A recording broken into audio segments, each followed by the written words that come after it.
आप सभी को जय मसीह की। आज परमेश्वर के वचन में आप सभी का स्वागत है। परमेश्वर पिता आज अपने वचनों के द्वारा आप सबको बहुत ऐसे आशीष को दे। पिता परमेश्वर आज अपने वचनों के द्वारा आपसे बोले और बातचीत करे। क्या आप आनंदित हैं? और परमेश्वर पिता हमें ये क्रिसमस के इस सीजन में लेकर आया और परमेश्वर का वचन इस प्रकार से कहता है, वो हमें आनंद का सुसमाचार को सुनाया। और ये आनंद का सुसमाचार स्वर्गदूतों ने सबसे पहले गरेड़ियों को दिया और उससे स्वर्गदूतों ने इस प्रकार से कहा, मत डरो, क्योंकि देखो मैं तुम्हें बड़े आनंद का सुसमाचार सुनाता हूं जो सब लोगों के लिए होगा। और ये आनंद का सुसमाचार आपके लिए है। पर क्या आप आनंदित हैं? और कई बार हम अपने जीवन में अपने आनंद को खो देते हैं। और आनंद को खोने का क्या कारण है और आप कैसे आज परमेश्वर के वचन से आप अपने जीवन में आनंद को ला सकते हैं? क्योंकि आनंद करना एक चुनाव है। क्या आपको पता है? आप अपने जीवन में कुछ बातों को आप देख सकते हैं। अगर आपने अपने मन में ये सोच लिया कि नहीं, मुझको इस कलर का एक ड्रेस लेना है और इसको पहन करके ही मुझको अच्छा लगेगा, तो आपको चाहे कितने भी और कलर का आपको लाकर उससे अच्छा क्यों ना दे दे, लेकिन आप उस बात से संतुष्ट नहीं होंगे। आपको वो आनंदित नहीं करेगा, क्योंकि आपने पहले इस बात को सोच लिया कि नहीं, मुझको उसी कलर का लेना है। और ये बातें ऐसे ही हमारे जीवन में कई और चीजों में लागू होता है कि हम अपने मन में क्या करते हैं, पहले से ये सोच लेते हैं कि ये बातें मेरे जीवन में होगी तभी मैं आनंदित होऊंगा। और ये आनंदित रहना एक दृष्टिकोण है कि हम कैसे देख रहे हैं अपने जीवन को। और परमेश्वर का वचन आज हमें कुछ बातों को बताना चाहता है। ये आनंद रहना एक एहसास है और इस एहसास को हम अपने दृष्टिकोण से पा पाते हैं। कई बार हमारे दृष्टिकोण जैसे होते हैं वैसे हम उस फीलिंग के अनुसार, उस एहसास के अनुसार हम चलते हैं।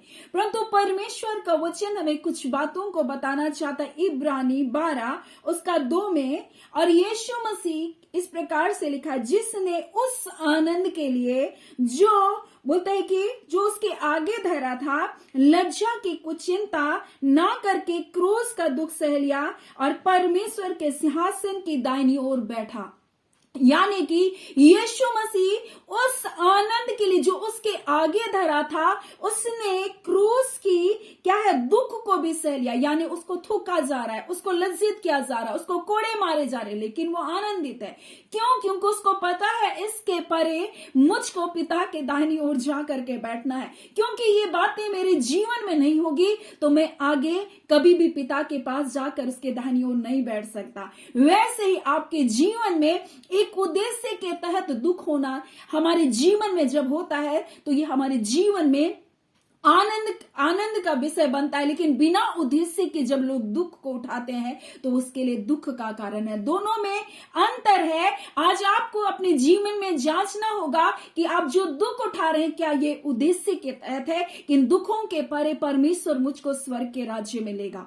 और यीशु मसीह क्रूस की लज्जा, क्रूस का अनादर, उस ठट्टे को, उस अपमान को, उस नग्नपन को वो अपने ऊपर उठा रहा था और वो आनंदित था। किस लिए आनंदित था? क्योंकि वो जानता था इन प्रताड़नाओं के बाद, इन दुखों के बाद, इस मृत्यु के बाद, इसके बाद जी उठना बाकी है। वैसे ही परमेश्वर अपने लोगों से कहना चाहता है, जबकि आप क्रिसमस के सीजन में हैं, आपके जीवन में बहुत सारी चीजें पूर्ति होगी, बहुत सारी चीजें पूर्ति नहीं होगी। आपने मन में बहुत कुछ सोच करके रखा होगा इस साल, और बहुत सारी बातें हो सकता है आपके जीवन में पूरी नहीं हुई होगी। आपने सोचा था ये 2023 मेरे लिए विवाह का वर्ष होगा। आपने हो सकता है सोचा था कि ये वर्ष मेरे लिए अच्छी नौकरी का होगा। आपने सोचा था कि मुझको इस वर्ष ये कार्य को करना है, परंतु वो बातें इस वर्ष नहीं हुई। इस कारण आप सोच रहे हैं मुझको निराश होना चाहिए, मुझको दुखी होना चाहिए, क्योंकि आपने ऐसा दृष्टिकोण को रखा था कि ये बातें मेरे जीवन में होगी तभी मैं आनंदित रह सकता हूँ, इस व्यक्ति से मेरा विवाह होगा तो ही मैं खुश रह सकती हूं। और ऐसा आपका दृष्टिकोण था, इसलिए आप दुख का अनुभव कर रहे हैं। परंतु ये आनंद उन दृष्टिकोण से कहीं परे है जो परमेश्वर अपना दृष्टिकोण हमें देता है।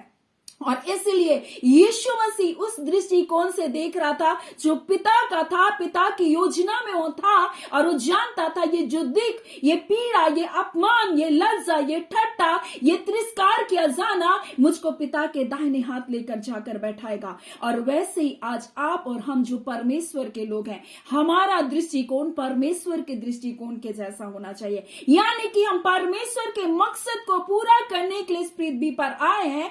इसलिए किसी भी हालात, किसी भी परिस्थितियों को अपना आनंद को आप चुराने ना दे। और इसलिए परमेश्वर का वचन कहता है, प्रभु में तुम सदा आनंदित रहो। किसी के बारे में, किसी की चीजों को सोचकर आप दुखी मत हो कि आपको क्या मिला और क्या नहीं मिला। लेकिन इससे परे आप इस बात को सोचिए कि ये क्रिसमस में यीशु मसीह ने हमारे लिए इस धरती पर आया। परमेश्वर ने हमसे प्रेम करके उसने सबसे बेशकीमती अपना एक लौता बेटा दे दिया। इसलिए उसका वचन कहता है, मैं तुमको आनंद का सुसमाचार सुनाता हूं। और ये बड़ा आनंद का सुसमाचार आपके और मेरे लिए है, जिसने हमारे लिए उद्धार के कार्य को पूरा किया, जिसने क्रूस पर हमारे लिए उस दर्दनाक मृत्यु को सहा, जिसने हमारे उद्धार के लिए, हमारे छुटकारे के लिए, हमारे पापों की क्षमा के लिए अपने जीवन को निछावर कर दिया। और इसलिए यूहन्ना में इस प्रकार से परमेश्वर का वचन कहता है, पहला यूहन्ना तीसरा अध्याय में और उसका 5 में लिखा है, यीशु मसीह इसलिए प्रकट हुआ कि वो पापों को हर के ले जाए, क्योंकि उसके स्वभाव में पाप नहीं था। यानी यीशु मसीह इसलिए आया ताकि आपको पापों से मुक्ति दिला सके। आपके पापों को उसने क्षमा किया। और इसी प्रकार से उसका वचन कहता है, जो हमें मिलता है इसी तीसरे अध्याय में और उसके 8 में, यीशु मसीह इसलिए आया, परमेश्वर का पुत्र इसलिए प्रकट हुआ कि शैतान के कामों का नाश करने के लिए आया। और यीशु मसीह इसलिए प्रकट हुआ कि वो पिता को प्रकट कर सके। और यीशु मसीह इसी मकसद से इस पृथ्वी में आया। आपके जीवन का क्या मकसद है? आपके जीवन का भी एक मकसद है। अगर आप उस मकसद को जानेंगे तो आप कभी निराश नहीं होंगे, आप आनंदित रहेंगे प्रभु में। इसलिए उसका वचन कहता, आप आनंदित रहिए। घर बनाना, शादी करना, बच्चे उत्पन्न करना और इस संसार में बड़ा बिजनेस खड़ा करना, बड़ा नाम को प्राप्त करना, ये आपके जीवन का मकसद नहीं है। ये आपके जीवन की वो आवश्यकताएं हैं, वो जरूरतें हैं, लेकिन ये मकसद नहीं है। परंतु परमेश्वर ने आपको अपने नाम की महिमा के लिए बनाया है। ये आपके जीवन का मकसद है। परमेश्वर ने आपको यूं ही जीवन प्रदान नहीं किया। परमेश्वर ने आपको ऐसे ही ये जीवन को नहीं दिया कि आप व्यर्थ इन बातों में, संसार की चिंताओं में रोकर किसने क्या किया, मेरे साथ किसने छोड़ दिया, इस बात पर अपने मन को लगाए, क्योंकि ये आपका दृष्टिकोण है। लेकिन जब आप परमेश्वर की योजना को जानेंगे, आप आनंदित रहेंगे, क्योंकि आप जानेंगे कि परमेश्वर हर दुख, हर पीड़ाओं से जब मुझको लेकर जा रहा है, इसके पीछे परमेश्वर की योजना है। और परमेश्वर ने मेरे लिए बड़ी योजना को बनाया। इसलिए परमेश्वर ने अब्राहम से कहा इस प्रकार से, जब हम लोग उत्पत्ति में देखते हैं तो परमेश्वर अब्राहम से 15 अध्याय में इस प्रकार से 5 में लिखा है, तब उसने उनको बाहर ले जाकर कहा, आकाश की ओर दृष्टि करके तारागण को गिन, क्या तू इनको गिन सकता है? उसने कहा, तेरा वंश ऐसा ही होगा। यानी परमेश्वर उसको अपना दृष्टिकोण दे रहा है। परमेश्वर उसको तंबू से बोल रहा है, बाहर निकाल रहा है और बोल रहा है, इन तारों को देख, तेरा पिता कितना महान है। उसने तेरे लिए जो योजना बनाई है वो तुझे एक बेटे के लिए नहीं दी है। परमेश्वर उसको बहुतों का पिता बनाना चाहता है। परमेश्वर उसके द्वारा पूरे पृथ्वी को आशीष को देना चाहता था। और परमेश्वर ने एक बड़े मकसद से अब्राहम को बुलाया था। परंतु अब्राहम इस बात के लिए रो रहा था, परमेश्वर मेरी कोई संतान नहीं है। परमेश्वर बोल रहा, अब मैं तुझे अपना दृष्टिकोण दिखाऊंगा। मैं तुझे दिखाऊंगा कि मैंने जो तेरे लिए योजना को बनाया है वो योजना छोटी नहीं है। अब्राहम जब तक परमेश्वर की योजना को समझ नहीं पाया तब तक वो दुखी होता रहा। लेकिन हम और आप, जब हमारे पास परमेश्वर ने इतनी गवाहियों को दिया, हम अपने जीवन में छोटी छोटी बातों के लिए निराश क्यों हो जाते हैं? ये आपके जीवन में आपका दृष्टिकोण है। आप परमेश्वर के दृष्टिकोण से जब देखेंगे, आप आनंदित हो जाएंगे अपने जीवन को लेकर। जब लोग तिरस्कार करेंगे, जब लोग छोड़ देंगे, आपको लगेगा, ओ परमेश्वर मेरे लिए कुछ बड़ा आपने सोच कर रखा। मेरे लिए कुछ बड़ी योजनाएं आपने बनाकर रखी है और वो योजना परमेश्वर आपके जीवन में पूरा करेगा। आपके जीवन में जितनी ठोकरें आएंगी, जितनी तकलीफ आएंगे, उतना वो आपको परमेश्वर के करीब, परमेश्वर के निकटता में लेकर जाएगा। कई बार हम अपने उद्देश्य को समझ नहीं पाते, हम अपने जीवन के मकसद को नहीं समझ पाते। अगर आप बीमारी के बिछौने में, परमेश्वर के लिए योजना है ताकि परमेश्वर अपने नाम की महिमा को आपके जीवन में प्रकट करेगा और आपको जीवन को गवाही के लिए, दूसरों के जीवन के लिए आशीष का कारण बनने के लिए उस गवाही को इस्तेमाल करेगा। इसलिए परमेश्वर का आप धन्यवाद दें, क्योंकि परमेश्वर ने आपके जीवन के लिए छोटी योजना नहीं बनाई।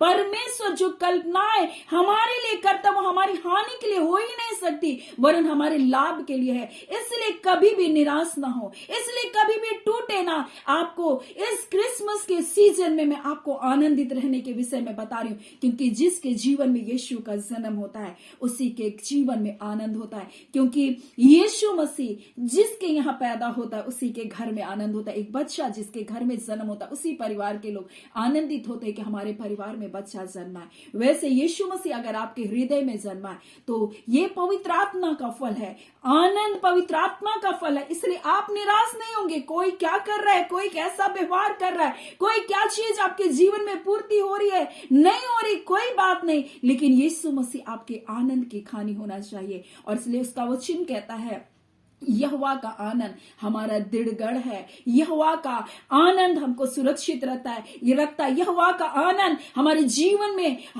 में भलाइयों को लेकर आता है। इसलिए दाऊद जब भी निराश होता है वो परमेश्वर की आशीषों को गिनता है, क्योंकि उसको पता है जब मैं आशीषों को गिनूंगा मैं परमेश्वर के उस उद्देश्य को समझ पाऊंगा। इसलिए वो आशीषों को गिनना प्रारंभ कर देता था और तब वो परमेश्वर के उस योजना को समझ पाता था। और इसलिए आज भी हम अपने जीवन की उन छोटी छोटी भलाइयों को, उन आशीषों को गिनना प्रारंभ कर दे, परमेश्वर का धन्यवाद करना प्रारंभ कर दे, क्योंकि परमेश्वर ने हमें आनंद का सुसमाचार दिया। उसने सबसे बेशकीमती तोहफा हमारे लिए दिया, उसका बेटा यीशु मसीह, जो हमको स्वर्ग के राज्य पे लेकर जाएगा, हमको अनंत जीवन को देने के लिए उस दुनिया में आया। इससे बड़ा आनंद और संसार में कुछ भी नहीं, कोई वस्तु नहीं है, कोई लोग नहीं है, कोई आशीष नहीं है, परंतु यीशु ही हमारे आशीषों का सोता है। वो यीशु है जो हमारे उद्धार करने वाला है, वो यीशु ही है जो हमारे आनंद की खानी है, वो यीशु है जिसने हमें पापों और अपराधों से और शैतान के कामों से हमको निकाल बाहर किया।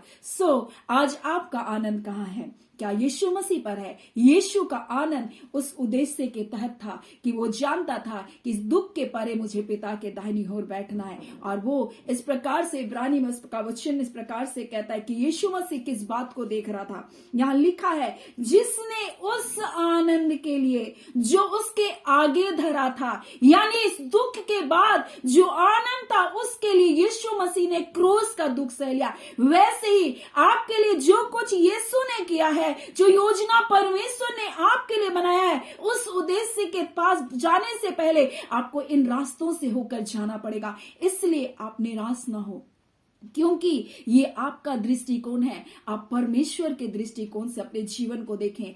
आप अपने मन में एक सोच को बैठा लेते कि नहीं, ये बातें मेरे जीवन में होगी तभी मैं आनंदित होगा। नहीं, परमेश्वर कई आनंद को आपके जीवन में रखा है। आप परमेश्वर के दृष्टिकोण से देखना प्रारंभ करें, तब आपका जीवन आनंद से भर जाएगा और आप परमेश्वर की महिमा करने लगेंगे।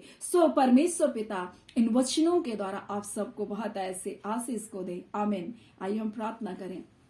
धन्यवाद देते हैं जीवते सच्चे सामर्थ्य पिता परमेश्वर, हम आपका बहुत धन्यवाद करते हैं प्यारे पिता कि आपने हमसे इतना प्रेम किया खुदावन परमेश्वर। ये प्रेम है खुदावन परमेश्वर कि आपने अपना इकलौता पुत्र यीशु मसीह को दे दिया। पिता आप हमसे इतना प्रेम करते हैं पिता कि हमें पापों से छुड़ाने के लिए, प्रभु जी हमें गुनाहों के दलदल से, उन कीचों से निकालने के लिए पिता आपने अपना इकलौता बेटा हमारे लिए दिया। पिता हम आपके प्रिय लोगों के साथ आपका धन्यवाद करते हैं पिता। आपको आनंद की परिपूर्णता को आपके लोगों के लिए मांगते हैं पिता कि ये मसीह यीशु में आनंदित होने पाए प्रभु जी। और जिस प्रकार से फिलिपी पिता परमेश्वर कहता फिलिपियों में पिता, ओ आनंदित रहो, और तुमसे फिर कहता हूं आनंदित रहो। ये खुदावन ये आनंदित होने पाए, अपने जीवन की हालातों को, परिस्थितियों को, दृष्टिकोण को छोड़कर आपके दृष्टिकोण से अपनी जिंदगियों को देखना प्रारंभ करें। खुदावन जैसे पिता आपने पिता अब्राहम के विजन को चेंज किया,